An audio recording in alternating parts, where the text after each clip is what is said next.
아멘. 반갑습니다. 네, 오늘 문화의 비유 누가복음 19장 11절에서 27절의 말씀을 통해서 함께 은혜 누려보도록 하겠습니다.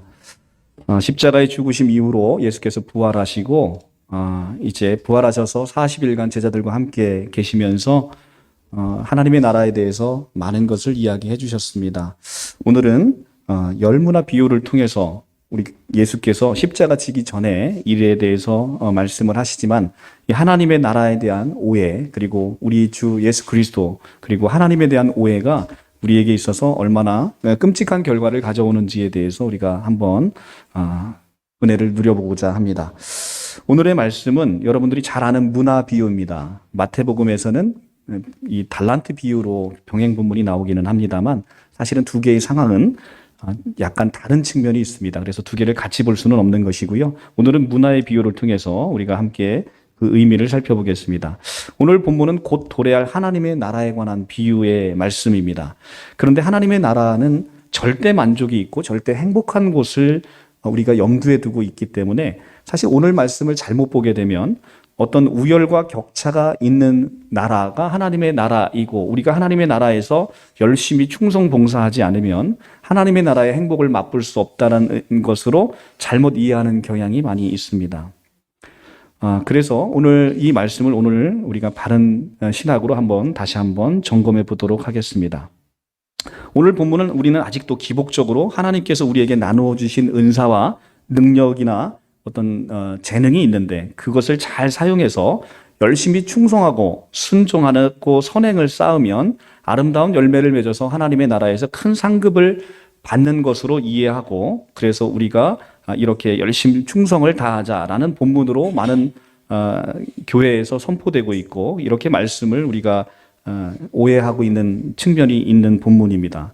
그런데 오늘 우리가 그렇게 이해하게 되면 제가 오늘 이 본문을 성경 주제로 여러분들에게 말씀을 드리지는 않았을 것입니다. 오늘 본문은 주인이 왕위를 받으러 간 때에 세상에 남겨져서 살아가고 있는 그런 주의 종들의 삶이 어떠해야 하는가에 관한 본문입니다. 그러니까 정확하게 예수께서 십자가에 달려 죽으시고 부활하시고 이제 승천하신 후에, 승천 이후에 다시 재림해서 오실 그 기간 동안에 우리의 삶이 어떠해야 하는가, 그리고 우리가 순종의 힘은 과연 어디서 나오는 것인가 라는 것에 대한 본문의 말씀이라는 것입니다. 오늘 본문 11절을 한번 보면 그들이 이 말씀을 듣고 있을 때 비유를 더하여 말씀하시니 이는 자기가 예루살렘에 가까이 오셨고 그들이 하나님의 나라가 당장에 나타날 줄을 생각함이로라 라고 얘기합니다. 예수께서 그 일행을 데리고 예루살렘에 입성해서 이제는 예수가 무리를 쫓아 들어올 때 많은 사람들이 호산나 다윗의 자손이여 하면서 예수를 굉장히 환호했습니다. 그런데 예루살렘에 이제 가까이 오자 이들은 이제는 로마 군대가 전복되고 지상의 메시아 왕국이 건설될 거라고 생각해서 이제 하나님의 나라가 금방이라도 가시적으로 임하겠다라고 기대를 했던 것으로 보입니다. 그래서 하나님의 나라가 당장에 나타날 줄 생각함이로라 라고 이 기대를 했던 것이죠. 그래서 예수님께서 오늘 비유의 말씀을 통해서 그들의 오해를 바로 잡아주기 위해서 열무나 비유를 말씀하신 것입니다. 그러니까 첫째는 하나님의 나라가 그렇게 너희들이 생각하는 것처럼 금방 오는 것이 아니고, 그리고 또 내가 왕이 없는 그 사이에 너희들은 어떠한 삶을 살아가야 되는 것이고 너희는 어떤 것을 의지하며 살아가야 되는 것인지를 오늘 성경 본문은 우리에게 보여주고 있다는 것이죠. 12절입니다. 이르되 어떤 귀인이 왕위를 받아가지고 오려고 먼 나라로 갈 때에, 어떤 귀인이 왕위를 받아가지고 먼 나라를 간다는 것은 예수께서 부활하시고 승천하신 다음에 새 창조 아래에 왕권을 받으러 성부 하나님에게 간 사건을 이야기하고 있습니다. 지금 바로 우리가 처해 있는 바로 이때의 사건인 것이죠. 지금 예수께서는 죽고 부활하셨어요. 그리고 승천하셨습니다. 승천하셔서 어디로 가 계십니까? 바로 성부 하나님께 새 창조의 왕권을 받으러 가신 것이죠. 그때 우리의 삶이 어떠해야 되는지를 오늘 이제 성경은 보여주고 있다는 것이죠. 먼 나라에 갈 때라는 것은 예수의 부재를 의미하고 있으며 왕위를 받아 만왕의 왕위로 다시 오실 것임을 암시하고 있는 것이죠. 내가 먼 나라로 갈 때 13절에 가면 내가 돌아올 때까지라고 이야기를 하고 있습니다. 만왕의 왕으로 다시 오셔서 우리를 통치하실, 재림하실 예수 그리스도를 이 성경 본문이 우리에게 알려주고 있는 것입니다. 13절입니다. 그 종 열을 불러 은화 열문화를 주며 이르되 내가 돌아올 때까지 장사하라 라고 합니다. 종 열을 불러서 은화 열문화를 주는데 열문화를 한 사람에게 주는 게 아니라 한 문화씩을 주게 됩니다. 이는 하나님의 나라의 공평함과 풍성함을 보여주고 있는 것이죠. 자, 이 열문화라는 것은 100데나리온입니다. 한 데나리온은 로마 군인들이 하루에 품값으로 받는 돈입니다. 굉장히 큰 돈입니다. 군인들이 받는 돈은 일반 노동자들이 받는 돈과는 다른 것이죠. 굉장히 큰 돈인데 이 100데나리온이 한 문화입니다. 그래서 이 한 문화를 받았다는 건 100데나리온을 받았다는 것이기 때문에 하나님의 나라의 풍성함을 보여주는 것이고 한 문화씩을 줬다는 것은 하나님의 나라의 공평함을 보여주는 거 있는 것입니다. 14절을 보면 그런데 백성들이 그를 미워하여 사자들을 뒤로 보내어 이르되 우리는 이 사람이 우리의 왕됨을 원하지 아니하나이다 하였더라. 자, 예수께서 처음 예루살렘에 들어올 때 백성들은 열렬히 환호했습니다. 호산나 다윗의 왕이라고 하면서 굉장히 환호했습니다. 그런데 지금 보게 되면 그 환호가 지금 원성으로 뒤바뀌어 있고 마침내 십자가 밑에서는 이 예수를 십자가에 못 박으소서라고 소리치는 군중으로 변하게 되어 있습니다. 이것은 예수께서 다윗의 왕국을 회복을 기대했던 유대인들의 기대를 저버리고 예수께서 스스로 나약한 모습으로 십자가에 죽어야 하기 때문에 예수가 그들이 기대했던 메시아가 아니었기 때문에 그들의 왕됨을 원하지 않는 것입니다. 여기서 우리는 우리의 신앙의 목표를 분명하게 볼 필요가 있습니다. 우리가 예수를 믿는 것은 예수께서 우리의 이 살아가는 삶에 나에게 어떤 풍성한 은혜를 주시고 나에게 복을 주시고 나의 생명을 지키시고 우리의 자손들을 번창하게 하시고 또 내 사업이 잘 되게 하는 목적으로 우리가 이 예수를 나의 구주로 생각한다고 한다면 우리는 이 유대인과 같이 종교 지도자들과 같이 처음에 환영했던 그 예수를 우리는 이제는 원성의 목소리를 높여서 예수를 십자가에 못 박으소서라고 변해버린 그 폭도와 같이 우리는 변하게 될 것입니다. 마치 지금 유대인들처럼 말입니다. 예수는 십자가에 힘이 없이 죽어서 자신의 약함으로 인해서 하나님의 나라를 완성하셨습니다. 백성들은 이러한 왕, 이렇게 나약한 왕, 그냥 죽어버리는 왕을 원하지 않았습니다. 이들은 섬기는 왕이 아니라 섬김을 받는 왕을 원했고 통치하는 왕을 원했고 그래서 그 옆에서 자기가 섬김을 받고 세상 나라에서 굉장히 높은 지위에 올라가기를 꿈꿨던 것들이 바로 예수의 제자들이었고 또 이 유대인들의 모든 기대 속에 그런 환상을 품어놨다는 것입니다. 그런데 사실 예수께서 펼치고자 하는 하나님의 나라는 그런 나라가 아니었다는 것이죠. 하나님의 나라는 정말 모든 이들을 섬기고 약한 자들을 도와주고 그들의 이웃이 되어주는 바로 그것을 꿈꾸고 있는 나라였었던 것이죠. 그래서 우리가 예수님의 11제자를 살펴보면 예수님의 11제자가 세상에서 복되다라고 할 수 있는 사람은 아무도 없습니다. 그냥 십자가에 달려 죽고 거꾸로 못 박혀 죽고 모가지가 잘려서 죽고 산채로 껍데기가 벗겨져서 죽는 이런 아주 끔찍한 일을 당했습니다. 우리가 세상에서 이런 일을 당했다라고 하면 누구네 집 자식이 예수 믿더니 산채로 뜨거운 물에 껍데기가 벗겨져서 죽었다라고 얘기를 들으면 그걸 복되다고 얘기하지는 않을 것입니다.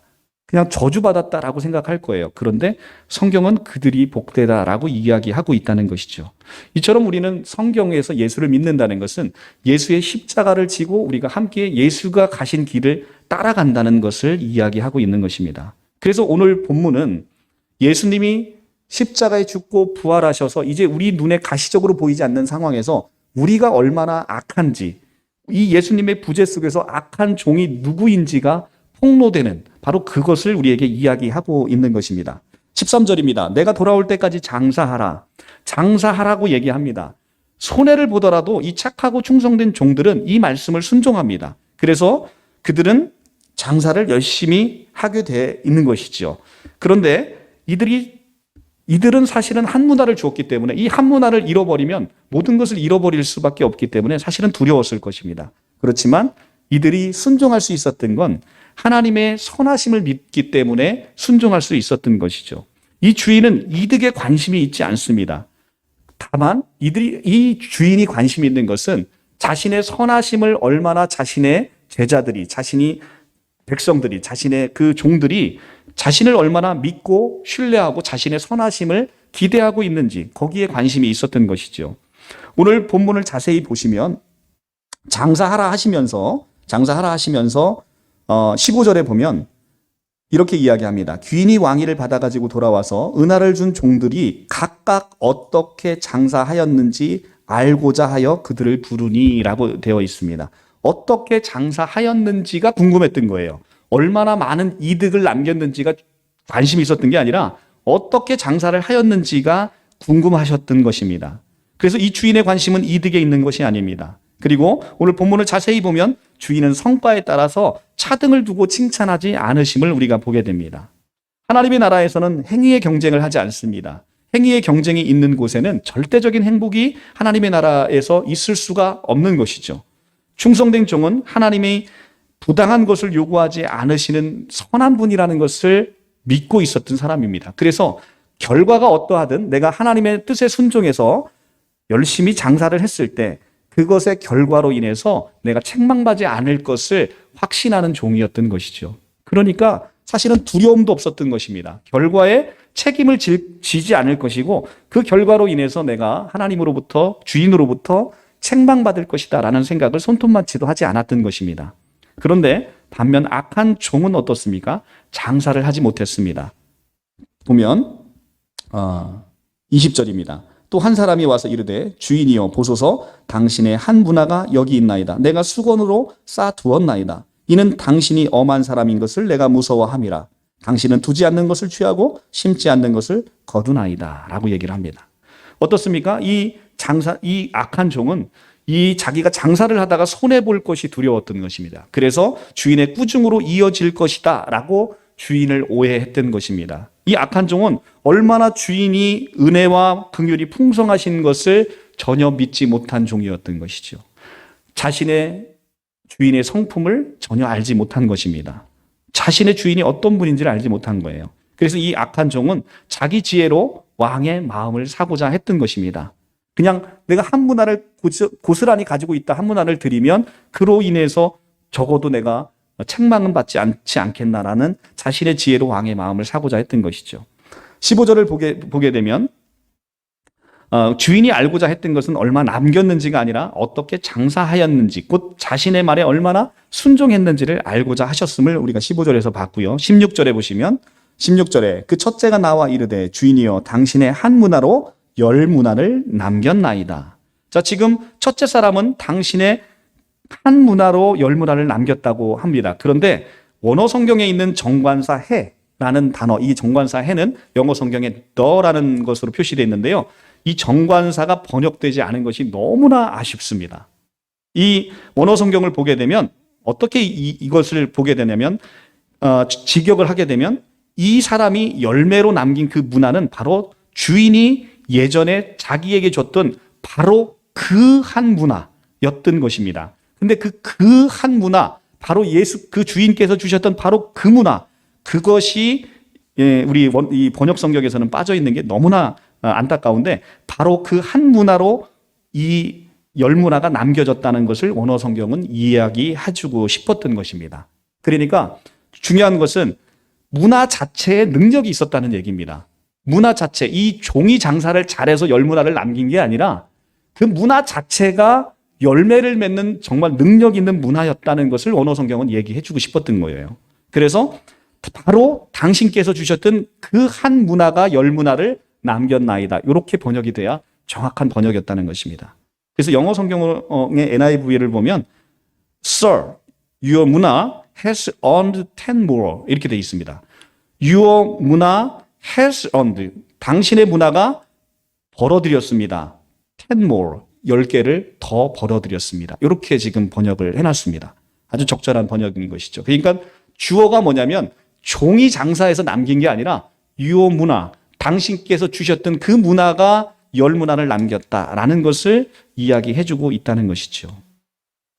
이 착하고 충성된 종은 바로 그것을 믿고 신뢰했다는 것입니다. 나는 이 문화를 갖고 내가 장사를 했을 때 여기에는 반드시 하나님의 능력으로 인해서 열매를 맺고 남는 장사를 하실 것이라는 하나님에 대한 신뢰가 있었던 것입니다. 그래서 순종할 수 있었던 것이죠. 그래서 17절에 이야기합니다. 주인이 이르시되 잘하였다 착한 종이여 라고 얘기합니다. 잘하였다 착한 종이여. 이윤을 남겨서 받은 칭찬이 아닙니다. 하나님의 선하심을 믿고 그 말씀에 온전히 순종했기 때문에 돌아왔던 칭찬이었던 것입니다. 그리고 17절에 얘기합니다. 지극히 작은 것에 충성하였으니 10고을 권세를 차지하라 하고, 지금 작은 것에 충성했다라고 얘기합니다. 여기에 복음이 있습니다. 우리는 지극히 작은 것에 충성하더라도 하나님은 그 우리의 지극히 작은 것을 엄청 크게 칭찬하시는 분이시고, 잘하였다 착한 종이라고 정말 이루 말할 수 없는 어마어마한 칭찬을 우리에게 상급으로 내려주시는 그런 긍휼과 자비가 있으신 바로 그런 하나님이시다라는 것을 우리에게 보여주고 있습니다. 그리고서 10고을 권세를 차지하라고 하십니다. 얼마나 풍성합니까?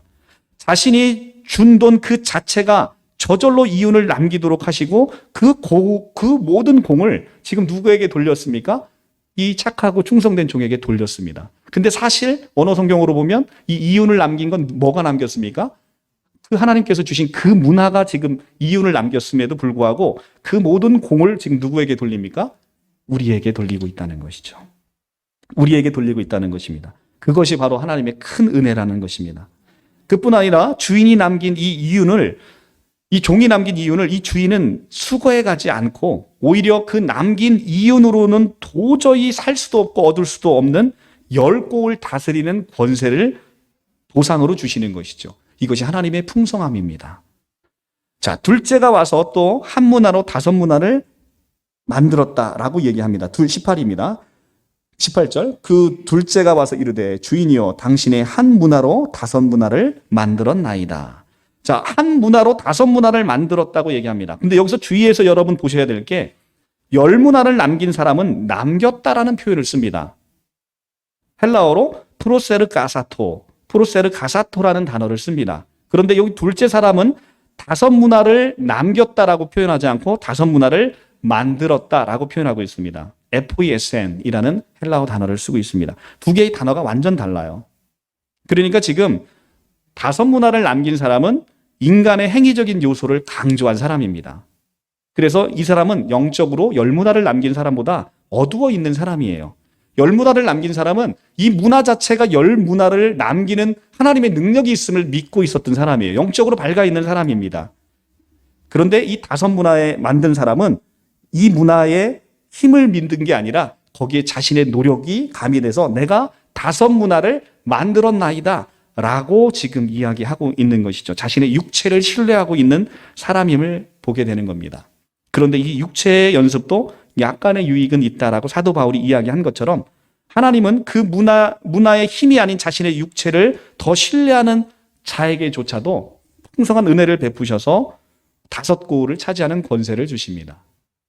자, 그러나 10고을과 5고을의 차이가 크죠. 이것은 영적으로 얼마나 우리가 하나님의 말씀에 열려 있고 하나님의 말씀에 순종하고 하나님의 이 백성들을 다스릴 수 있는 섬김의 힘이 있는지를 보게 되는 거예요. 하나님의 영으로 하나님이 하시는 일을 온전히 신뢰하는 자는 10고을을 섬길 수 있는 능력이 있습니다. 그러나 자신의 육체를 신뢰하는 사람은 자신의 힘으로 사람을 섬길 수 있어요. 섬기지 못하는 건 아닙니다. 그러나 이 온전히 하나님의 능력과 선하심을 신뢰하는 사람보다는 이 5고을을 섬기기조차 허덕허덕거리기 때문에 그것에 인한 섬김의 차이가 이제 발생하게 되는 것입니다. 그리고 마지막으로 악한 종이 나타납니다. 악한 종은 아까 20절에 읽어봤습니다. 20절 또 한 사람이 와서 이르되 주인이여 보소서 당신의 한 문화가 여기 있나이다. 내가 수건으로 쌓아두었나이다. 악한 종이 와서 이걸 수건으로 쌓아두었다고 합니다. 주인은 돈에 환장한 사람이 아니라 주인이 맡겨놓은 것은 가만히 내비둬도 그 자체로 이윤이 생기는 능력 있는 돈이었어요. 힘 있는 돈이었습니다. 그런데 이 악한 종이 그걸 수건으로 쌓아놓았다는 의미는 여기서 문화가 상징하는 것은 하나님의 복음을 상징하고 있고요. 하나님의 복음을 상징하고 하나님의 복음은 복음의 힘이 있어서 복음은 그냥 전파하면 하나님의 능력으로 인해서 온 세상을 변화시키고 하나님의 능력을 변화시키는 것입니다. 그런데 여기에 나의 노력이 나의 의지, 나의 이 열심으로 그것을 하게 되면 정말 쉽게 우리는 번아웃되고 우리는 쉽게 하나님의 능력을, 하나님의 은혜를 상실함으로 인해서 시험 들기가 일수이라는 것이죠. 근데 그거보다 더 심각한 건 뭐냐면 하나님의 복음이 능력을 발휘하지 못하도록 수건으로 쌓아 놓았다는 것입니다. 이것은 하나님의 능력을 가둬두는 것이죠. 하나님의 능력과 하나님의 복음을 전혀 이해하지 못한 것입니다. 하나님의 종들은 어떤 장사를 하도 남길 수밖에 없는 그런 장사를 하고 있는 거예요. 그 장사는 주인이 주관하고 계시기 때문에 모든 것이 합력하여 선을 이룰 수밖에 없는 하나님의 능력을 갖고 있는 문화란 말입니다. 그 능력이 바로 복음이라는 것이죠. 하나님이 애초에 남을 수밖에 없는 것을 종들에게 주고 가신 것입니다. 그러나 율법주의와 인본주의에 빠진 사람들이 자기 지혜와 노력으로 하나님을 기쁘게 하고자 하는 것이 지금 한국교회도 너무 팽배해 있다는 것입니다. 그들은 하나님을 두려워하기만 할 뿐 하나님이 어떤 분이시고 얼마나 선하시고 얼마나 능력 있으신 분이신지를 전혀 알지 못하니까 신뢰하지 못하는 것입니다. 20절, 21절 보면 당신이 엄한 사람인 것을 내가 무서워하여. 창조의 하나님의 능력과 법은 압니다. 그러나 하나님을 무서워하고 두려운 분으로 여기고 있습니다. 정확하게 바리새인의 신앙을 하고 있는 것이죠. 이런 자에게는 자유함이 없습니다. 혹시 우리 성도님들 가운데 이렇게 신앙생활 하고 계시는 분은 없으신지 우리가 살펴봐야 할 것입니다. 하나님을 그냥 두려워하는 존재로 여기는 겁니다. 그러니까 내가 무엇인가를 하지 못했을 때 하나님으로부터의 징계가 두렵고 그 책망이 두려워서 내가 하나님 곁으로 다가가지 못하는 것이죠. 안타까운 것입니다. 이 장사는 주인이 주관하는 장사이기 때문에 언제나 이윤이 남을 수밖에 없는 바로 그런 장사입니다. 사실 장사라고 번역되어 있는 헬라어 원어는 프라그마 듀오마이라는 단어입니다. 이 프라그마 듀오마이라는 단어는 to busy oneself라고 영어 성경이 번역을 했어요. to busy oneself. 그래서 영어 성경을 보면 put this money to work. to put this money to work. 그러니까 이 돈을 그냥 일하도록 내버려 두라는 거예요. 그러니까 이 돈은 그냥 내버려 두고 이 돈이 활동할 수 있도록 온전히 신뢰하게 되면 이 돈이 많은 이윤을 남기게 된다는 것입니다. 저절로 열매 맺는 그런 능력 있는 돈이라는 것이죠. 그런데 이 악한 종은 수건으로 싸서 두었다고 지금 고백을 합니다. 정확하게 하나님이 말씀하신 put this money to work라는 이것에 정반대되는 행위를 한 것이죠. 그래서 I have kept it laid away in a piece of cloth. 이렇게 지금 영어 성경은 번역해놨는데 완전 다른 행동을 하게 된 것이죠. 이것이 바로 악한 종입니다. 왜 악합니까? 하나님을 온전히 신뢰하지 못한 것이고 하나님이 어떤 분인지조차도 알지 못한 거예요. 우리가 비록 망하더라도 그곳에서는 하나님은 자신의 이윤을, 우리가 장사를 해서 망하는 한이 있더라도 거기서 이윤을 스스로 찾아가시고 남겨가시면서 우리를 칭찬해 주실 분이 바로 하나님이시라는 것입니다. 그런데 이 악한 종은 장사하지 못한 것은 주인을 오해했기 때문에 그렇습니다. 그분을 제대로 알지 못했기 때문에 두려웠던 것입니다. 즉 순종이라는 것은 이렇게 우리가 알지 못하는 곳에서 나올 수 없다는 것입니다. 알지 못하는 상태에서 우리가 나오는 것은 그걸 순종이라 이야기하지 않고 우리는 굴복이라고 얘기하는 것입니다. 무조건 따르는 것이 아니라 순종이라는 것은 내 주인이 어떤 분이시고 얼마나 선한 분이시고 내가 얼마나 믿을 만한 분이시고 그분이 나에게 얼마나 옳은 길로 나를 인도하실 분이신지를 온전히 내가 믿는 믿음 안에서 나오는 것이 바로 순종이라는 것입니다. 그냥 그분이 무서워서 나오는 것은 순종이 아니라 굴복입니다. 교회 안 나오게 되면 하나님께서 벌 주실 것 같고 벌벌 떨리고 11조 안 내면 사업이 폭망할 것 같고 두려워 떨려서 드리는 것, 이것은 굴복이지 순종이 아닙니다. 하나님은 그런 것들을 기뻐하지 않으십니다. 순종은 먼저 하나님을 알고 그분의 초대에 자발적으로 따르는 마음에서 비롯될 때 우리는 그것을 참된 순종이라고 이야기하고 있습니다.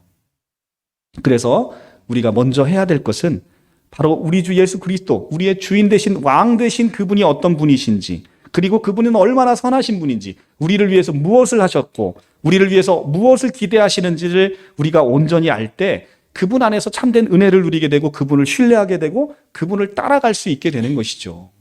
우리가 그걸 알지 못하면 우리가 그분을 따라가는 예수의 제자가 될 수 있는 힘이 우리에게 없다는 것입니다. 그래서 먼저 그분이 어떤 분인지를 우리는 알아가야 됩니다. 너무나 많은 이단들이 예수 그리스도의 하나님 되시고 창조주 되시고 그분의 생명은 우리 생명과는 본질상 비교할 수 없는 생명을 가지신 분이고 그 생명을 우리에게 주신 분이라는 것을 전혀 알지 못하기 때문에 오늘날 많은 사람들이 미혹되는 것입니다.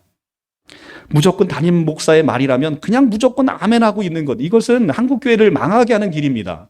분별하셔야죠. 무엇이 성경적이고 무엇이 하나님의 마음인지를 아시고 하나님의 선하심에서 나오는 말씀인지 아닌지를 우리가 스스로 분별하지 않고 그냥 아멘하게 되니까 교회가 이 모양 이 꼴로 지금 돌아가고 있다는 것이죠. 남편이 무서워서 밥상을 차리는 어떤 부인이 있습니다. 우리는 그것을 순종이라고 얘기할 수 없잖아요. 그 남편이 주는 사랑에 감사하고 그 남편을 온전히 신뢰해서 정말 저분이면 나를 행복하게 해줄 것이다 라고 하는 그 마음을 따를 때 우리는 그것을 진정한 순종이라고 이야기할 수 있는 것이죠. 그분에 대한 인격적인 교제 없이 그분에 대한 온전한 알매 지식 없이 우리가 그분을 따른다는 것은 그것은 허상입니다. 그것은 굴복에 지나지 않는 것이죠. 그 굴복은 금방 나를 지치게 만들고 나를 포기하게 만드는 것입니다. 하나님의 나라는 하나님의 주신 재능으로 업적을 쌓는 곳이 아닙니다. 하나님의 나라의 이 다스림 또한 그 다스림의 권세는 우리가 어떤 치리하는 것이 아니라 우리를 섬기라고 주시는 권세인 것입니다. 우리가 10고를 다스리는 권세는 10고를 섬기라고 우리에게 주시는 거예요. 그러니까 우리가 그만큼 영적으로 밝아있고 영적인 힘이 있어야 그것을 섬겨낼 수 있는 것이죠. 자, 21절을 보게 되면 21절 이는 당신이 엄한 사람인 것을 내가 무서워함이라 당신은 두지 않는 것을 취하고 심지 않는 것을 거두나이다. 이 악한 종은 주인을 제대로 알지도 못하고 오해했고 또 하나 더 비겁한 것은 정말로 그 모든 책임을 주인에게 돌리는 변명을 늘어놓고 있다는 것입니다. 당신은 두지 않는 것을 취한다. 마치 당신은 고리대금업자라고 지금 이야기하는 거예요. 두지 않는 것을 취하는 건 당시 고리대금업자를 빗대어서 이야기하고 있는 것이거든요. 그리고 심지 않는 것을 거두나이다. 당시 농경문화에서 지주들이 부당하게 소작인들을 수탈하는 것을 빗대서 지금 얘기하고 있는 것입니다. 이 지금 주인을 향해서 이 악한 종은 뭐라고 얘기합니까? 당신은 지금 고리대금업자고 당신은 지금 이 부당하게 착취하는 이런 악한 지주기 때문에 나는 그런 당신이기 때문에 나는 이 문화를 수건에 싸두었습니다. 지금 이렇게 이야기하고 있는 것입니다. 이 악한 종은 무서워서 주인의 돈을 그냥 장사를 해서 만에 안에 손해를 보게 되면 원금까지 내가 토해내는 것뿐만 아니라 자기가 무척 책망을 받을 것을 두려워했던 것이죠. 그러면서 지금 되도 않는 변명까지 늘어놓고 있는 것입니다. 22절에 주인이 이르되 악한 종아 내가 내 말로 너를 심판하노니. 악한 종에게 지금 자신이 늘어놓은 그 비겁한 변명이 이제는 그를 심판할 것이다 라고 얘기를 합니다. 언제나 우리는 이런 모습이 우리 속에 있지 않습니까? 나는 언제나 옳은데 상대방은 늘 틀렸다고 생각하는 이런 마음 태도가 우리 안에 없습니까? 여러분들이 삶을 살아갑니다. 어떤 사람하고 부딪힙니다. 나는 언제나 옳은데 너는 늘 틀리다. 이런 생각 우리 할 때 없습니까? 형제 눈 속에 있는 티는 보고 자기 눈에 있는 들보를 보지 못하는 마태복음 7장 3절의 말씀이 우리 안에 그런 영적인 상태가 없냔 말입니다. 이것은 모든 책임을 상대방에게 전가하는 악한 종의 모습과 다를 바가 전혀 없다는 것이죠. 오늘 이 악한 종은 결국 자신의 그 말한 말대로 자신의 행동대로 주인을 탓하고 그 책임을 주인에게 돌립니다. 그리고 오늘 그것을 그 말대로 심판을 받게 되는 악한 종의 모습을 우리가 보게 되는 것입니다. 이 모든 것은 어디에서 비롯됐습니까? 바로 자신의 주인의 성품을 알지 못하는 오해에서 비롯된 것입니다. 하나님을 알아야만, 그분의 선하심을 알아야만 우리는 그분을 온전히 순종할 수 있음에도 그분을 인격적으로 만나지 못하고 그분을 오해하기 때문에 순종하지 못하는 모습을 보여주게 되는 것이죠. 먼저 내 속에 있는 악함과 추함과 두려움을 말씀을 통해서 오늘 보게 하셔야 됩니다.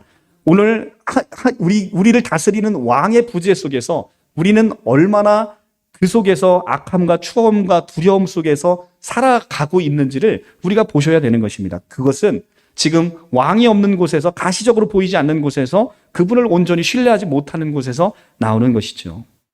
그런 악한 나에게 주인이 선택하셔서 한 문화를 지금 주시면서 우리에게 풍성함을 주고 계십니다. 그리고 그 문화는 스스로 열매 맺는 능력 있는 하나님의 능력 있는 선물임을 우리가 깨달을 때 우리는 정말로 순종하는 종, 충성된 종으로 바뀔 수 있게 되는 거예요. 왜냐하면 그 문화가 이윤을 남기기 때문에 온전히 이걸 가지고 내가 이걸 가지고 장사하면 무조건 남는 장사구나. 라는 걸 온전히 신뢰하게 되는 거예요. 지금 우리가 믿고 있는 이 복음은 얼마나 위대합니까? 우리가 전하기만 하면, 우리가 가지고 있는 이 어마어마한 생명을 전하기만 하면 하나님이 그 생명을 축복하신대요. 하나님이 그 생명을 구원해 주신대요. 얼마나 능력 있는 것입니까? 그리고 이미 영원 안에서는 이미 승리되어 있는 교회의 모습, 여러분의 모습, 승리되어 있는 모습이 이미 있다는 거예요. 근데 그 모습을 보지 못하니까 우리가 지금 지치고 힘들고 번아웃되는 이런 현상을 받게 되는 것이죠. 우리는 하나님의 선택받은 종입니다. 26절 보면 주인이 이르되 내가 너에게 말하노니 무릇 있는 자는 받겠고 없는 자는 그 있는 것도 빼앗기리라. 자, 있는 자는 무엇이 있는 것입니까? 여기서 있다는 것은 무엇이 있다는 것입니까? 주인에 대한 믿음과 신뢰와 그분의 선하심을 믿는 자라는 것을 가리키고 있는 거예요.